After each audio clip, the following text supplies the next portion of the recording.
Pemirsa Economic Review, sekarang saya sudah bersama dengan Ketua 1 Gaikindo, Bapak Yongki Sugiarto. Selamat siang Pak Yongki. Selamat siang. Sudah makan siang Pak? Ya, sudah.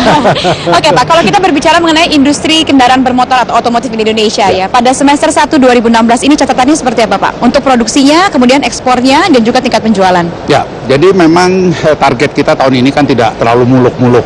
Hanya meningkat kira-kira 5% dibanding tahun lalu.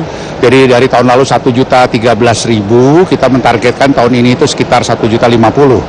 Sampai dengan semester pertama kami telah berhasil mencatat penjualan 530.000. Oke, artinya masih setengah lagi begitu sudah ya Pak? Setengah lagi kan, tinggal kalau setengah lagi berarti target yang 1.050 itu dapat mudah-mudahan dapat dicapai gitu dan ya? dapat dilewati. Oke.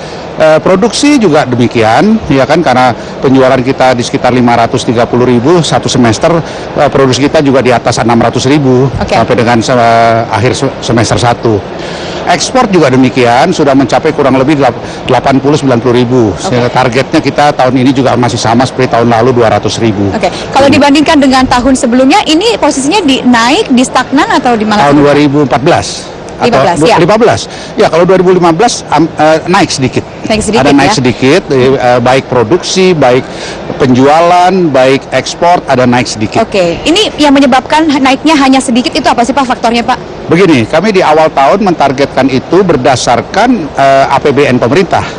APBN pemerintah kita kan mencanangkan pertumbuhan ekonominya sekitar 5,3%. Tahun 2016 ini, di mana tahun lalu sebetulnya hanya 4,6-4,7%. Jadi kenaikan APBN, pertumbuhan ekonomi di APBN kita juga tidak terlalu tinggi, sehingga kita juga tentunya harus menyesuaikan dengan target pemerintah tersebut. Oke, tetapi melihat ke depannya 500.000 lagi ini akan tercapai di 2016 ya Pak? Mudah-mudahan, saya rasa dengan adanya pameran semacam ini dan lain-lain, kita sangat-sangat tentunya berharap bahwa angka tersebut dapat tercapai. Selain ada pameran semacam ini, insentif seperti apa sih yang diharapkan oleh industri otomotif di Indonesia Pak?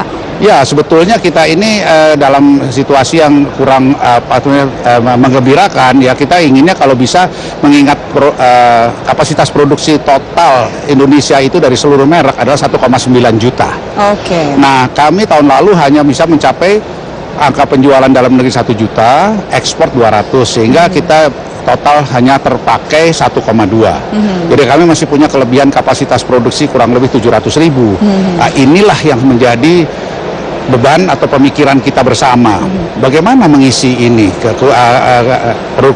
kapasitas produksi kita yang masih istilahnya bolong 700.000 kan? Betul. Ya, kita ingin tentunya kalau dalam negerinya itu tidak terlalu bisa diharapkan karena memang keadaan pertumbuhan ekonomi dan lain-lain, ya tentunya kita ingin ekspor.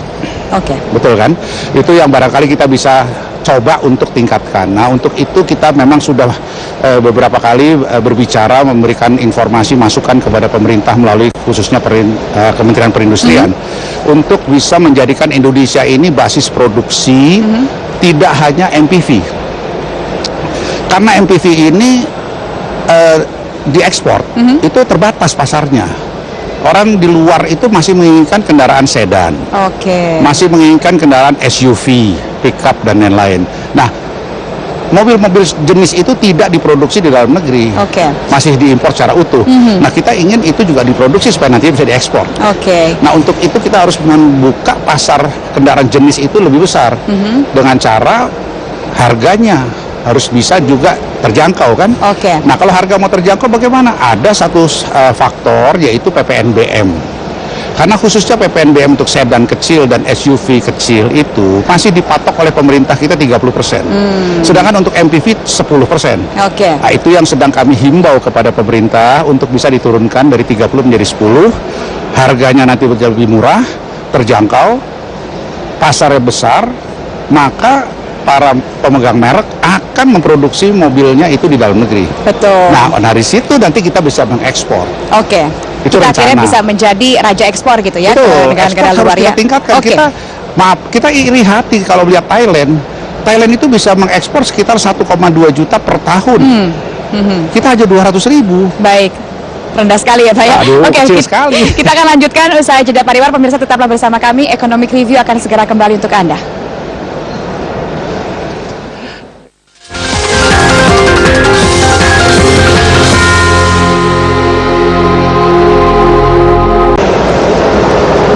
Anda kembali menyaksikan Economic Review di Metro TV. Kali ini kami siaran langsung dari Gaikindo. Saya bersama dengan Pak Yongki Sugiarto. Pak Yongki tadi mengatakan bahwa optimis 2016 ini akan tercapai dari sisi produksi, penjualan, ataupun ekspor begitu ya Pak. Insentif apa yang kira-kira bisa mendukung hal ini? Apakah kebijakan pemerintah saat ini, misalnya OJK menurunkan harga DP kendaraan begitu, akan bisa menjadi insentif juga Pak?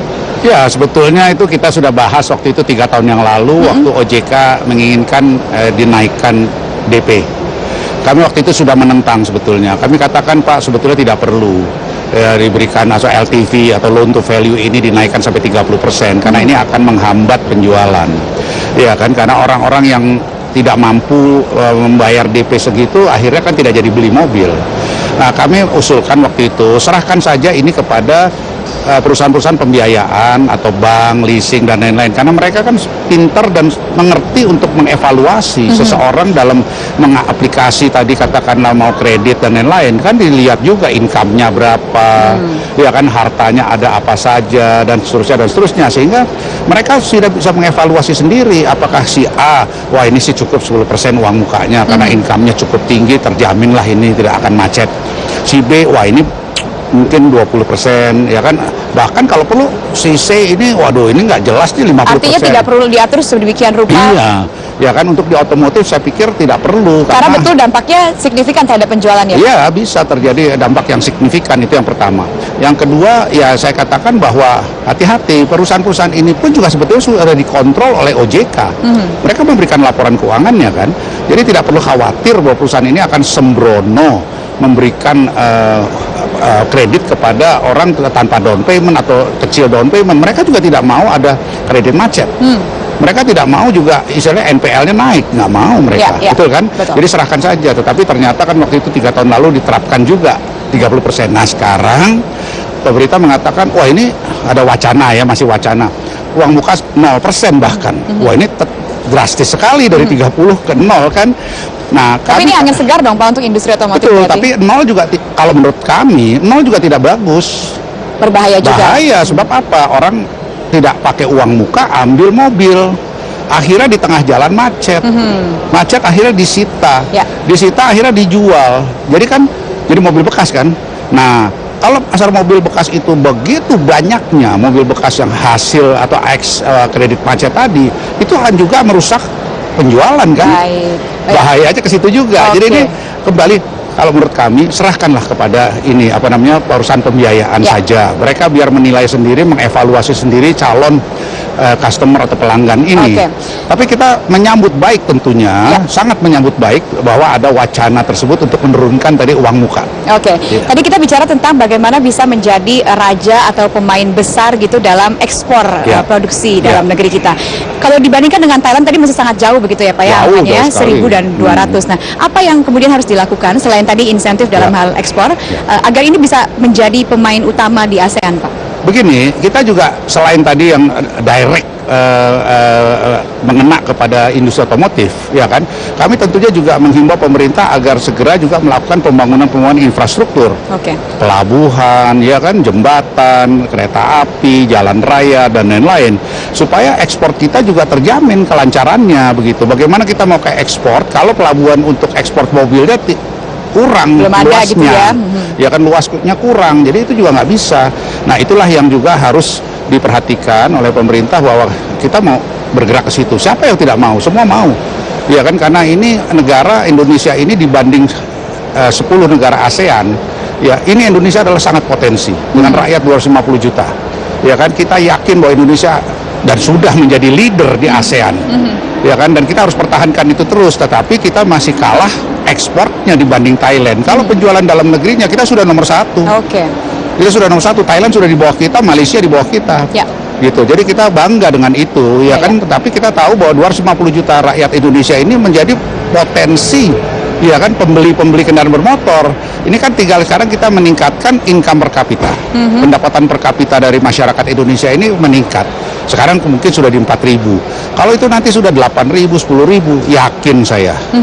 Apa yang dicari ya pasti mobil. pertama kali sekali pasti mencarinya kendaraan dulu. Iya, ya, pastilah. Oke, kalau kita lihat lagi ke Thailand, Pak, sekarang kan memang pemerintah Thailand banyak menggenjot mengenai mobil listrik. Ya. Nah, di Indonesia sendiri sebetulnya sudah menarik belum sih mobil listrik itu, Pak? Sebetulnya kita bisa mulai. Iya kan, kita bisa mulai. Tetapi kembali saya katakan kita harus menyiapkan juga sarana dan prasarananya. Iya kan, jadi mesti ada aturan-aturan di mana misalnya di tempat-tempat kantong parkir ada tempat charging. Nah itu yang kita harus perhatikan. Jadi tidak hanya sekedar produksi mobilnya sudah bisa, ya kan. Tetapi sarana dan prasarannya kita harus siapkan juga. Mungkin sebelum kita menginjak kepada tadi mobil listrik, kita coba sekarang naik saja satu tingkat dari standar emisi kita yang sekarang ini Euro 2. Coba kita naikkan ke Euro 4, ya, untuk menurunkan polusi dan juga hemat bahan bakar.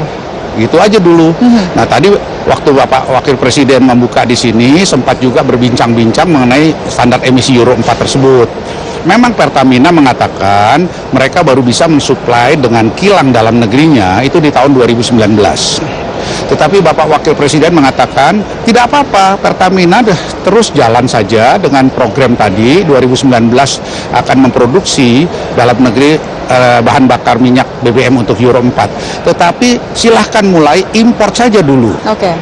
Euro 4, bahan bakar Euro 4. Lalu dijual di dalam negeri, didistribusi tentunya, dijual di dalam negeri. Saya tambahkan tadi Pak Wapres, kita juga tidak minta subsidi untuk tadi Euro 4 tersebut. Jadi kalau diimpor dengan harga berapa ya dijual dengan harga berapa oleh Pertamina begitu kan. Nah, Pak Wapres juga mengatakan betul itu jadi supaya nanti sinkron pada waktu 2019 Pertamina sudah bisa memproduksi, impornya tentunya dihentikan. Kan begitu. Tapi sekarang kita sudah mulai. Ya kan, karena kita punya kendala besar di dalam memproduksi kendaraan ekspor khususnya. Kita akan lanjutkan usai jeda pariwara. Pak Yongki, pemirsa tetaplah bersama kami. Economic Review akan segera kembali untuk Anda. Nanti saya kelarin sedikit ya.